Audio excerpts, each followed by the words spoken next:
ఏలూరులో ఈ అధిక వడ్డీలకి మధ్యతరగతి వ్యక్తుల్ని, ఈ లోవర్ క్లాస్ సబార్డినేట్, ఇప్పుడు స్వీపర్ అట్లాంటి ఉద్యోగాలు, D class employees, C class ఎంప్లాయీస్ని టార్గెట్ చేసుకొని వాళ్ళకి అధిక వడ్డీలకి డబ్బులు ఇవ్వడము, ఆ డబ్బుల్ని మళ్ళీ రాబట్టుకోవడం కోసము రకరకాల వడ్డీ, చక్ర వడ్డీ పెట్టడము, దాంతోపాటు వాళ్ళ మీద ఒక బ్లాంక్ ప్రామిసరీ నోట్ తీసుకోవడము, బ్లాంక్ చెక్స్ తీసుకోవడము, వాళ్ళ పేరు మీద బండ్లు తీసుకొని ఆ బండ్లని తీసుకొని ఇంట్లో పెట్టుకోవడము, ఇట్లా రకరకాల పద్ధతుల్లో అధిక వడ్డీ వ్యాపారం చేస్తూ ఈ ఉద్యోగస్తుల్ని కావచ్చు, చిరుద్యోగుల్ని కావచ్చు, ప్రజల్ని కావచ్చు వేధిస్తున్న కొంతమంది గురించి రీసెంట్ గా పోలీస్ కి కంప్లైంట్ రావడం జరిగింది.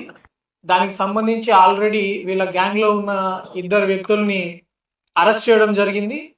దీంట్లో ముఖ్య పాత్ర వహిస్తున్న మెయిన్ పర్సన్ ఈ Medapati Sudhakar Reddy, son of Srinivas Reddy, 41 years. ఇతను ఏలూరు సత్రంపాడులో ఉంటారు, ఫ్లాట్ నెంబర్ 204. ఇతనితో పాటు ఇంకొక లేడీ అల్లాడ లావణ్య, వయసు 39 సంవత్సరాలు. ఈమె తర్వాత వీరమల్ల రాజేష్, సన్ ఆఫ్ గంగాధర్, ఇతనిది అనపర్తి. వీళ్ళందరినీ కూడా అరెస్ట్ చేయడం